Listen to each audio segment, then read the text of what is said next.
Femme Fontaine, Killer Babe of the C.I.A. is a 1984 action film directed by Margot Hope and starring Margot Hope, Catherine Dow, David Stark, Brian Fix, Kevin Fry, Lynn Paxton, and James Hong. The film opens in South America with some sensual massage.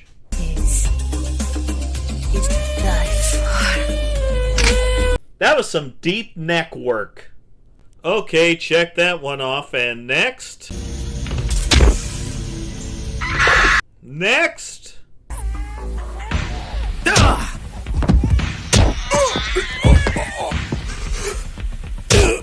Oh, baby! We're now in Los Angeles. I guess Drew Fontaine runs an art gallery with some weird shit. This art gallery will not appear in the rest of the film.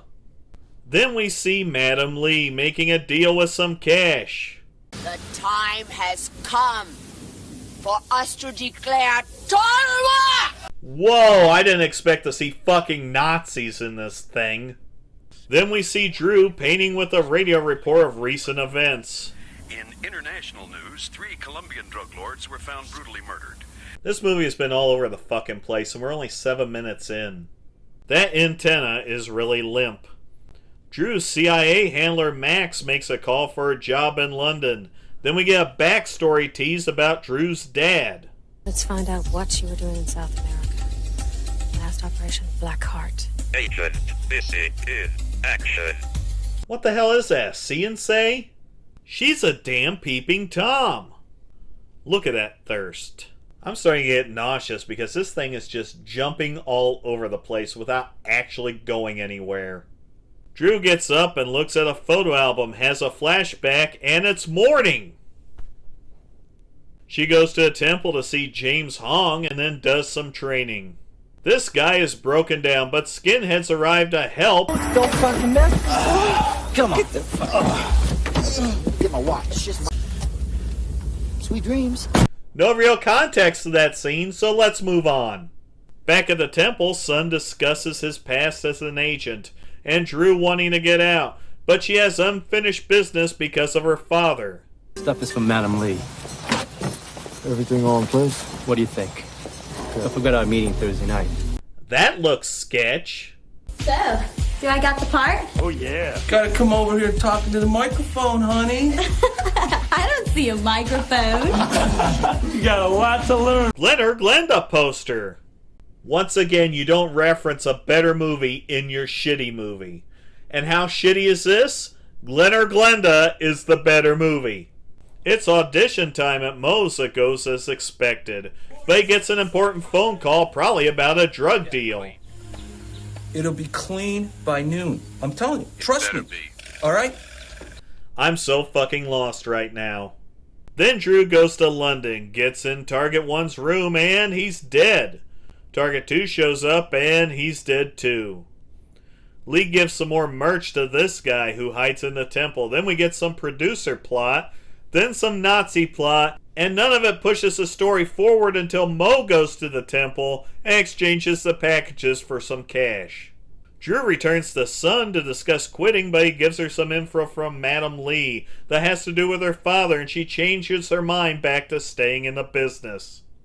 Yes, I need to run a check on a Heinrich Mueller. Heinrich Mueller? You might as well just call him Jeremy German. The Nazis show up for the money and a fight ensues, ending with the monks getting murdered, including James fucking Hong. The next morning...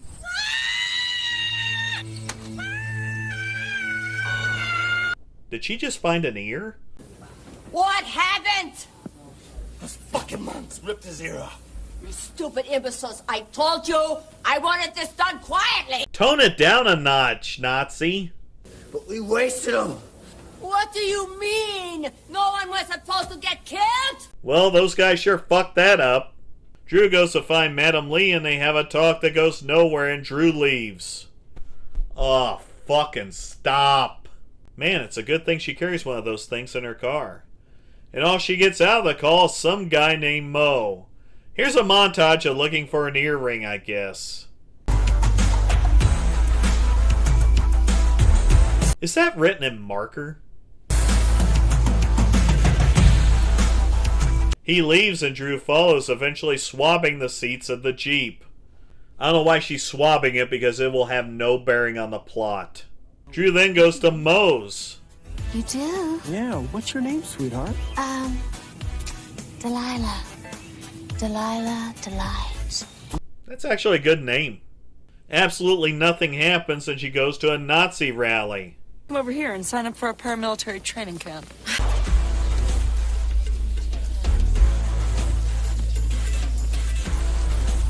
Why'd she use Delilah Delight? Well, you know, Xena, I happen to like boys and girls. Ooh la la! Drew seduces Basher, bringing him back to her place and pulling a Cosby on him. The next morning he wakes up like this. She pretty much tortures him, getting no info, and he's dead. Lee calls and they discuss nothing. Drew breaks into Girk's place, and who's your decorator? Is that a tap or a bomb? Girk, this is for the monks, you bastard. Well, shit, I guess it was a bomb. She goes to kill Megadeth, and nope, it's the FBI. And the plot goes full GTA 5 because the FBI wants her to infiltrate and bust the whole operation that seems to have exploded all over this plot. Plot? What fucking plot? Hey, it's her CIA guy. I fucking knew it! Max calls for a job, which she agrees to, and would you look at that. Here's Drew stealing a ledger from Moe's. And here she is looking into some chemical company info, ending in a fight with Nazis and this guy who must work for Lee. They talk, but there's nothing, so let's move on again.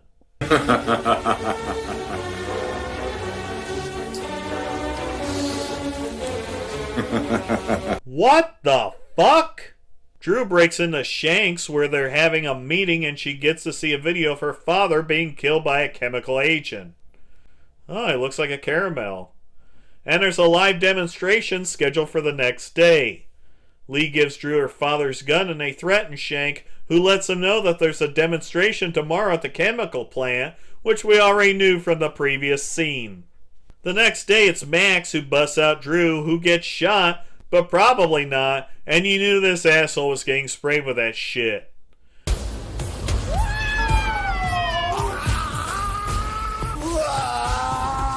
Then Drew flies to South America and kills the other Mueller. Let's rip off the ending of High Noon and Dirty Harry. Femme Fontaine is a fucking mess, jumping from point to point without actually going anywhere. It's almost like the movie is using plots like it's trying on shoes, and when it finds one that fits, the rest of them can go back in the fucking storeroom. And none of it converges well. It's almost like in the last third they said, fuck it, chemicals. There are scenes that do nothing to push the story forward, which is okay to a point if it's interesting. But these are dull as shit and happen so fast that it becomes a joke, which is what this movie is. A very bad joke that you waited way too long to get a punchline that wasn't worth it.